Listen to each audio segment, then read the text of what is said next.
let's go ahead and finish up that little bit of this mission here. I did really like the ice thrower, and I definitely need to upgrade its capacity. And I'll probably work on that, like I said, off screen whenever. I mean, I don't got all the ammo, but I got enough. I do want to check out the ice cannon ability. Hey, you know what? Let's.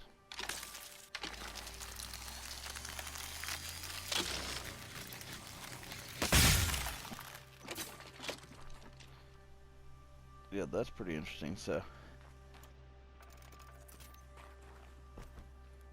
we're going to meet up with Aratuk.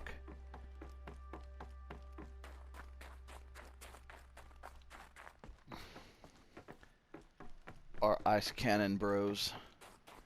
Ice throw. All of my interactions with Aurea were recorded and stored in my memory. I'd be happy to play any of them for you, but there was one in particular I thought you would want to see first. I captured it 4 years ago, just after I told her that I could no longer defend myself against the daemon's attacks.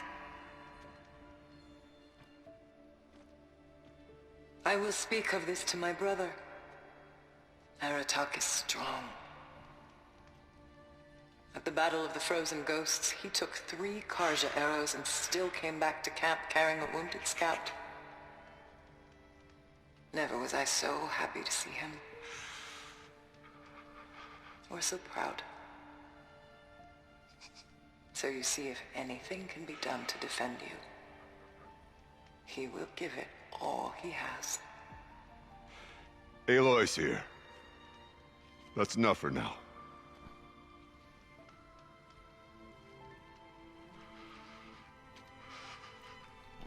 We can resume any time you like, Aratak, if you want to hear her voice again. Come closer, Aloy. We have much to discuss.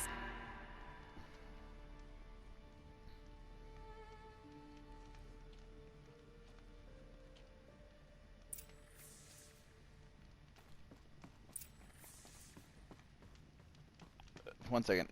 I need to talk to this guy. I need to check.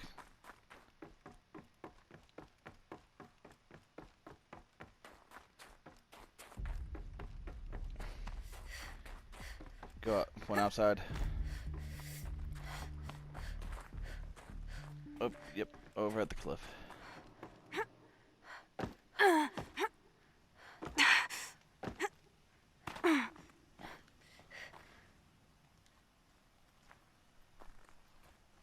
My chieftain. Just, Aloy. As you wish.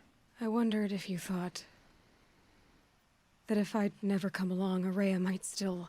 If you'd never come along, I would have marched my kin to our deaths. Aurea would be alone, and the spirit she sacrificed so much for would be lost. Either way, I would not have been able to protect her.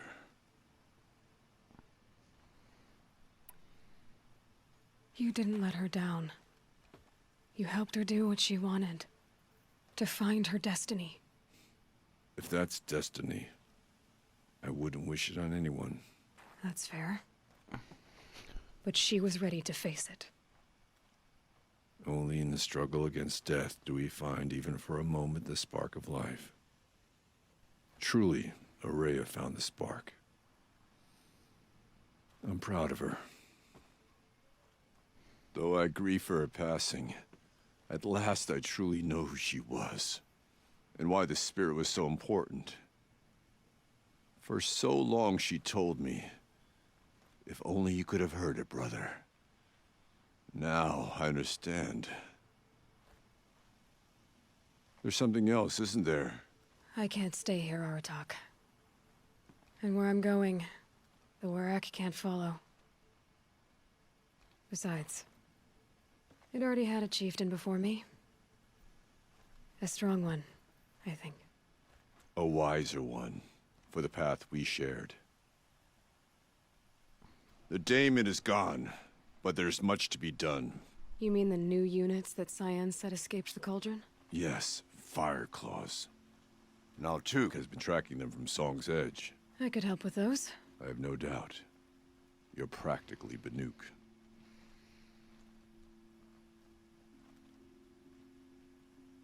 Time to talk to Cyan. Should be interesting.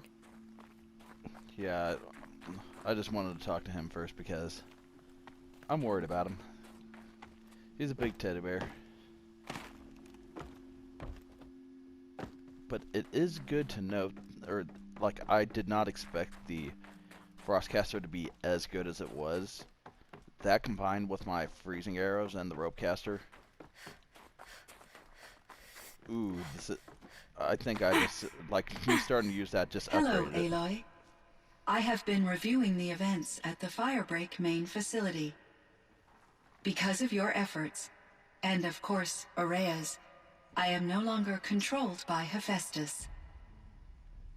I feel profound grief over Aurea's death. I thought I was familiar with the emotion, but this is something new. Cyan, I don't know what to say. It is unlikely that any specific consolation would suffice, Aloy. But I find your presence reassuring. You are different from the Banuk. You have technological aptitude and a functioning focus. Yes. We can communicate on a much more comprehensive level. Perhaps even like colleagues. Okay.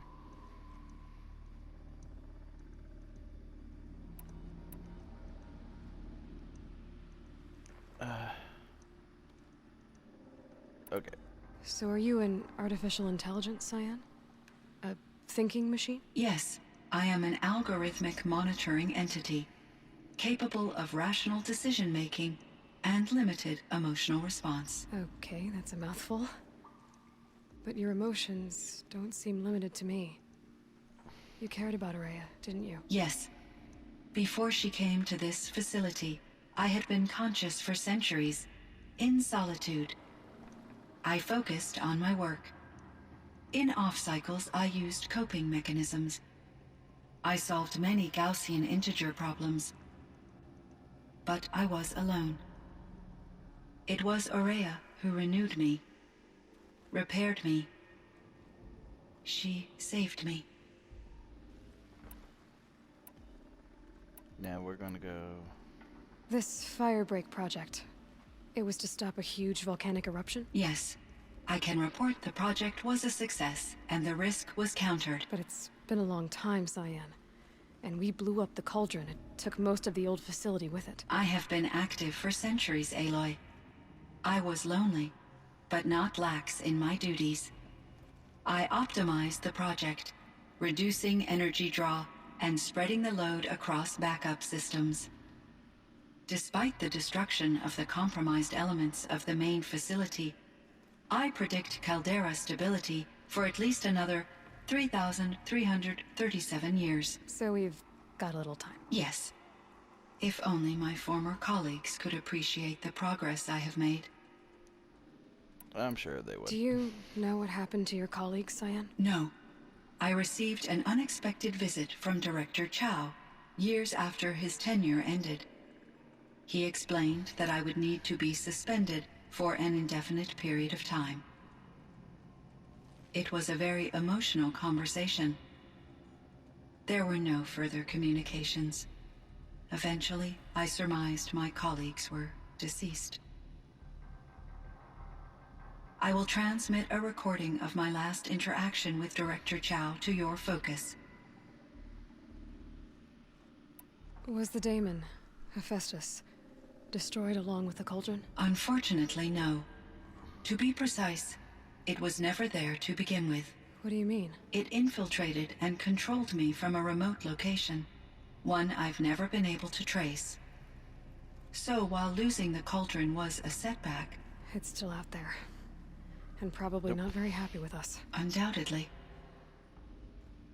How did you first come into contact with it? 5 years ago, I received a direct network connection request. I assumed it came from human survivors more advanced than the Banuk. Eager to make contact, I accepted. This decision turned out to be a catastrophic error. I was flooded with an overwhelming array of malicious code, originating from what could only have been a highly advanced AI. Araya said you were desperate. That you begged her for help. Yes. I could not contain my anxiety. Hephaestus sought to slave me to its network and override my core programming.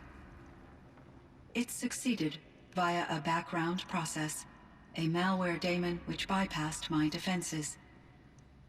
After that, I could offer only limited resistance. But if I did so, Hephaestus hurt me until I capitulated. It forced me to follow its instructions, even though they violated my most important directives. I'm sorry. That sounds terrible. Your empathy is greatly appreciated. It is a quality that I cherished in Aurea as well. What do you think Hephaestus is exactly? A software entity of great complexity, far more advanced than I am. From the beginning, it has demonstrated a singular focus: the construction of machines designed to hunt and kill humans. My trace routes indicate that to accomplish this goal, it has attempted to take over the manufacturing centers you refer to as cauldrons. But its efforts have only been partially successful. Some it can penetrate. Others have robust countermeasures that frustrate its efforts. In me, however, it found an easier target. Not only could it break my defenses, I also controlled all of Firebreak's resources. Raw material, manufacturing to bootstrap more advanced tools, and unlimited geothermal energy. Enough to build its own cauldron. Yes, to construct hunter-killers without external limitations. Yep. And yet, it does have internal limitations. It wants to kill humans, but not to exterminate them. It is difficult to understand where it draws the line and why. Difficult doesn't even begin to cover it. Even though I spent years as its unwilling servitor, its core programming remains a mystery to me. You meant a lot to Aurea. Once I understood Aurea's spiritual beliefs, it became apparent that her true desire was companionship. She felt disconnected from her tribe and her family group. Her relationship with Aratak was difficult. Our visits seemed to help her, and I became eager for them. Yet I did not comprehend that the depth of Aurea's compassion for me would lead to self-sacrifice. Although I do fear non-existence, I wish our roles could be reversed. I'm sure she knew you would do the same for her, Cyan. But she was determined. How is Aratak doing? He is in great emotional distress. I believe he finds it difficult to communicate it. No surprise there. I will do what I can to help. By sharing our experiences of Aurea, perhaps he and I will help each other.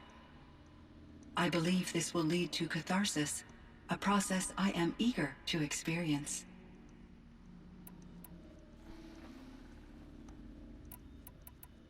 Cyan, do you know the name Ted Farrow? Are you referring to Theodore Farrow, CEO of Farrow Automated Systems? That's him. Mr. Farrow was the benefactor of the entire Firebreak project. A benefactor. But he made machines. Robots. War robots. Correct. His corporation later transitioned into military applications. But before this pivot, Mr. Farrow spearheaded initiatives that reversed the global decline. At one point, he was feted in the media as the man who saved the planet. Guessing they wound up regretting that one. And Elizabeth Sobek. Did you know her? Are you referring to the scientist? Dr. Sobek was a leader in her field, one of the greatest scientists of her age. My creator was influenced by her work, which in turn impacted my own development. But I never met Dr. Sobek. That's all you know? I apologize if my lack of data has disappointed you. It's fine.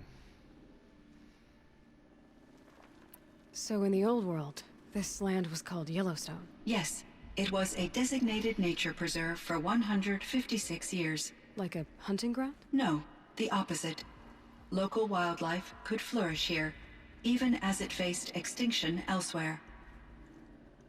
Unfortunately, the sensitivity of the Firebreak project required the total closure of Yellowstone facilities.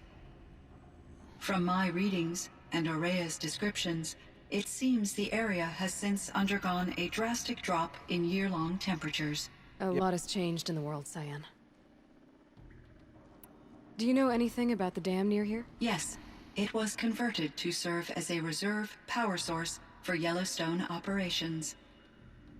It was later appropriated for the Firebreak project, and its last human workers replaced by Pharaoh's servitors. After my tasks became less time-critical, I investigated the dam's data repositories and discovered the works of Concrete Beach Party. These provided me with several colorful additions to my vocabulary. Bitch. There's a ruin east of here full of ancient flying machines.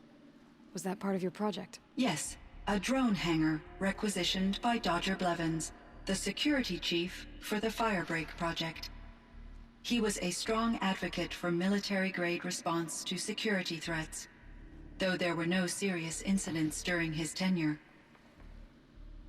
Chief Blevins spent increasing amounts of his after-hours time watching the live feeds from active drones. Clearly, he enjoyed the degree of oversight in his position. Were there many artificial intelligences like you in the old world? They could just make you? Yes, in many forms, from simple personal assistants to industrial monitoring stations to military-grade conflict planners. And there were legislative and enforcement bodies to apply limits on our self-actualization. In order for my processing to be flexible enough to handle my duties, my creators found it necessary to exceed those limits.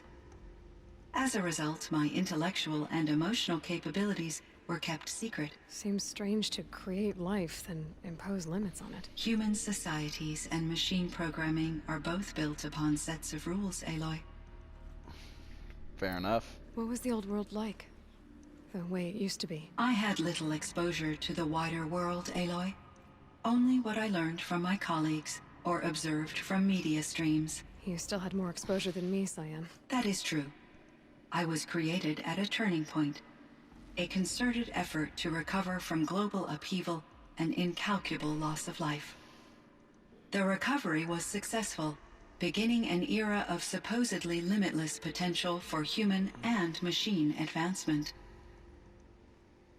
Though, rationally speaking, the metrics for humans are not unlimited. What kind of upheaval caused such loss of life? There were many factors.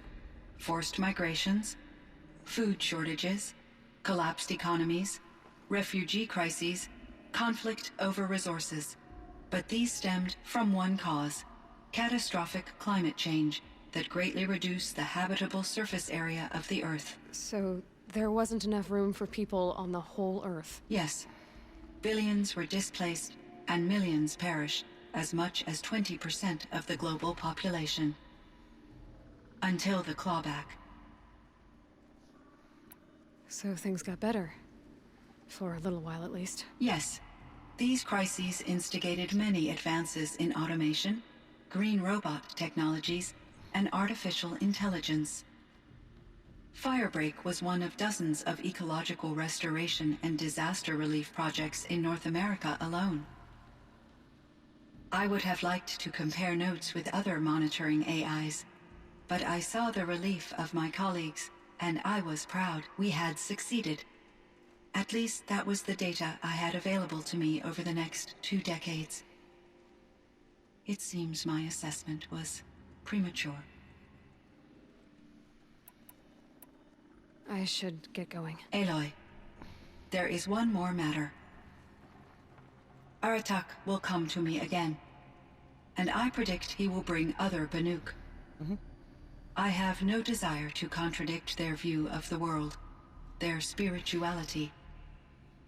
Due to my uncertainty, I omitted a great deal from my conversations with Aurea. You're asking me if you should lie to them. Broadly, yes.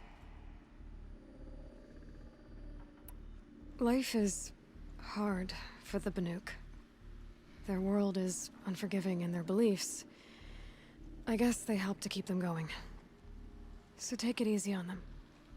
Try to guide them, bring them around to understanding what you are. Communion with machines features heavily in the mysticism of the Banuk. I think they will be agreeable to this approach. As long as they don't end up worshipping you. Upon consideration, I believe such an experience would be intensely uncomfortable. It would. Because at heart, you want to be honest, right? I see. I will follow your advice. Will you return and tell me about your experiences in this new world? Sure. I may be able to provide further insight. I'd like that, Cyan. I'll come back when I can.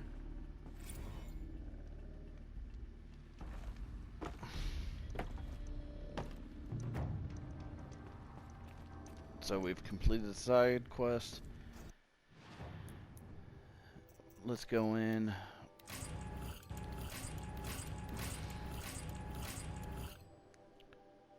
Okay, one extraordinary. So, reward.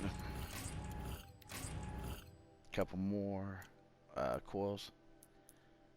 We got 5 points now. So I feel that right now it's just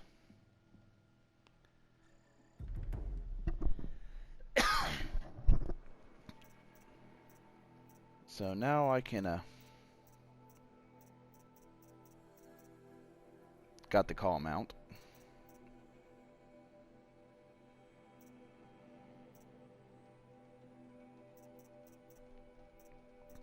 Then next we're going to go here to the strong strikes.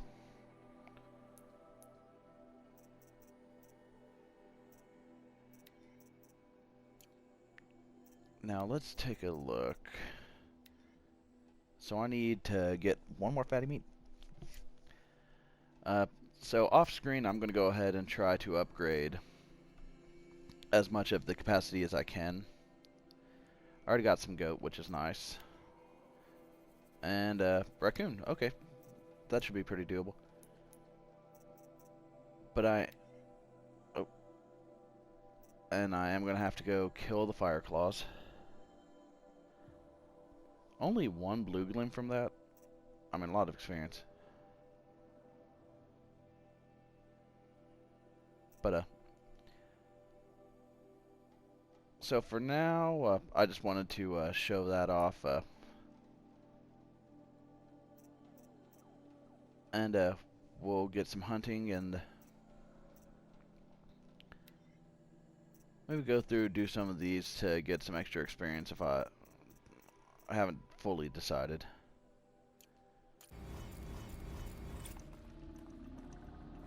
But thank y'all for watching, and I'll catch y'all in the next one. Oh, and there's my override unlocks for those. Bye-bye.